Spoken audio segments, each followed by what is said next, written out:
whatever it takes to get you to try harder, read more, set your goals, and go for it. Here's the next attitude disease. Overcaution.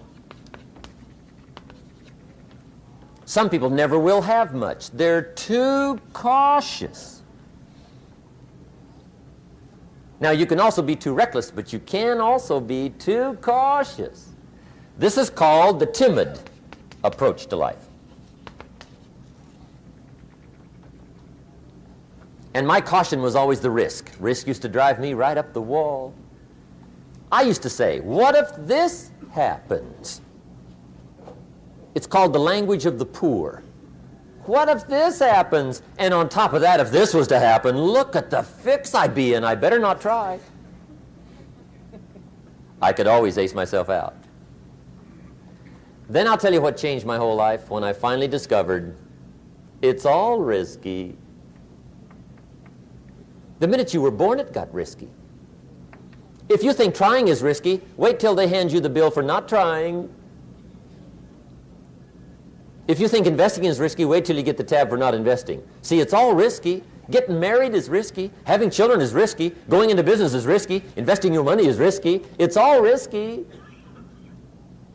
I'll tell you how risky life is. You're not going to get out alive. That's risky. The Englishman says, well, if that's the way it's going to work out, let's give it a go. Right, that's what it's for. Give it a go. Somebody says, yeah, but I'm looking for safety and security. Fine, then huddle in a corner. We'll cover you with a sheet, bring you 3 meals a day. And we'll protect you, feed you, look after you, care for you. We won't let anything happen to you, and you'll probably live to be 100. The guy said, well, yeah, I'd live to be 100. But what a way to live. Right. What a way to live, safe and secure. Don't ask for security. Ask for adventure. Better to live 30 years full of adventure than 100 years safe in the corner. And see, it's not important how long you live. What's important is how you live. Here's the next attitude disease. We're almost through with this motley list. In fact, we're almost through. Hang on. The next one is pessimism. Pessimism, the deadly disease of always looking on the bad side, the problem side, the difficult side, checking all the reasons why it can't be done. The poor pessimist leads an ugly life. He doesn't try to figure out what's right. He tries to figure out what's wrong. He doesn't look for virtue. He looks for faults. And when he finds them, he's delighted. How ugly. This is the poor guy looks through the window, doesn't see the sunset. He sees the specks on the window.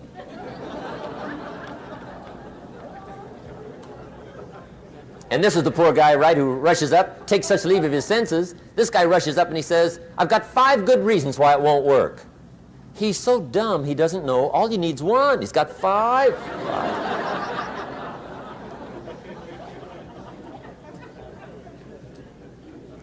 To the pessimist, the glass is always half empty. To the optimist, the glass is half full. Why would the same measure affect people 2 different ways? Answer, it all depends on how you look at it. Our lives are mostly affected by the way we think things are, not the way they are. The way we think they are affects us most. There's a subject we don't have time to get into tonight called better thinking habits. One of the major things Shove taught me when I met him, he said, poor thinking habits keeps most people poor. Not poor working habits. Most people work hard, but they don't think hard. And Shove taught me that the mind is like a factory, a mental factory. And whatever you think about all day long pours ingredients into this mental factory. And that's what builds the economic, social, financial fabric of your life. He quoted me a Bible phrase that says, as you think, so you become. How awesome.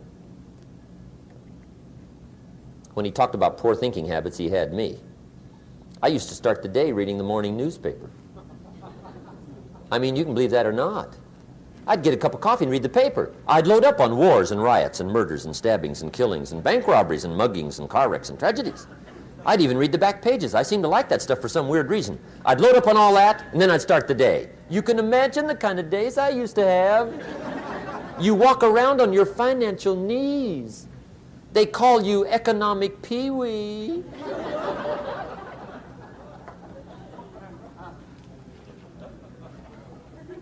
The guy says, I want to be a great leader. Wonderful. The first thing we do is follow him to his house. When we get there, we walk in and check his library, number one. Somebody says, well, why check his library? The reason is because what a man reads pours massive ingredients into his mental factory, and the fabric of his life is built from those ingredients. You would not believe what some people have got in their house to read. You would not believe. One of the best dressed up words I know for a lot of it is trash. Can you imagine dumping a barrel of trash into this mental factory every day and coming out with a rich, dynamic, positive life? It can't be done. You might as well try making a cake with cement. The kids back in Danbury, Connecticut, high school, they're asking me questions one day. I'm talking to the kids. Kids got good questions these days. One of them said to me, Mr. Rohn, how do you build the good life? I said, it's simple. It's not easy, but it's simple.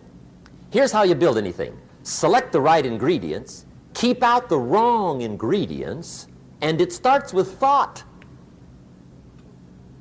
Everything starts with thought. So you must be wise and careful what you think about, because that starts everything. You got to be wise and careful. I asked the kids, what would happen if somebody dropped sugar in my coffee? They said, well, you'd be okay. I said, what if somebody dropped strychnine in my coffee? They said, well, you'd be dead. I said, correct. Lesson one, life is both sugar and strychnine. You gotta be careful.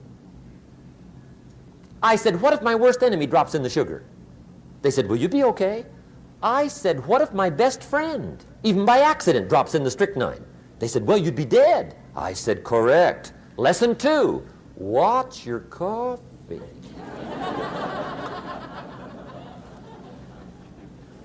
You got to be careful. See, it doesn't matter who hands you the bad stuff. It doesn't matter where you get the bad stuff. It'll still do its damage on your bank account, wherever you get it. Mr. Schoaf gave me one of the greatest phrases when I first met him when he said, Jim, every day stand guard at the door of your mind. How important. Stand guard at the door of your mind. And you decide what goes into your mental factory. Don't let anybody just dump anything they want to in your mental factory, because you've got to live with the results. Okay, here's the last disease, and we're through with this list. In fact, we're almost through. Hang on. The last subject is very brief. The last disease, but this one is deadly. Engage in this one, indulge in it even slightly, and you might as well forget the future, because it's going to forget you. Complaining, crying, whining, griping, a Bible word called murmuring. See, that'll ace your future. Spend 5 minutes complaining, and you have wasted 5. And you may have begun what's known as economic cancer of the bone. Surely they will soon haul you off into a financial desert and there let you choke on the dust of your own regret. I hope I said that well, so you won't forget. It's a deadly disease. If you don't think it's bad, ask the children of Israel of Old Testament fame. Typical of us all, their story just happened to get in the book. Story says, children of Israel were slaves. God performed a series of dazzling miracles and got them out. And now they're heading for the promised land. Remember the story? Heading for the promised land. Tragedy of the story, they never got there.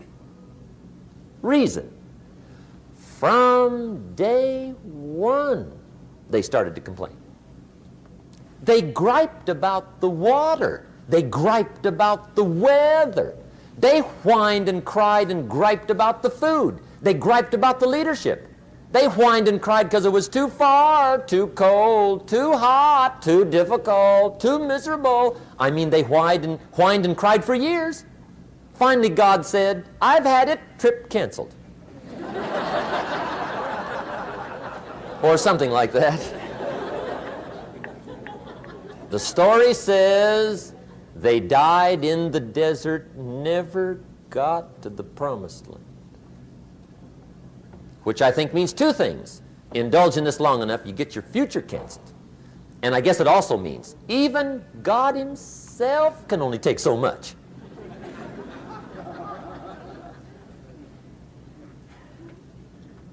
Okay. Just be on the lookout of the things that can destroy all the good you start. The war is on.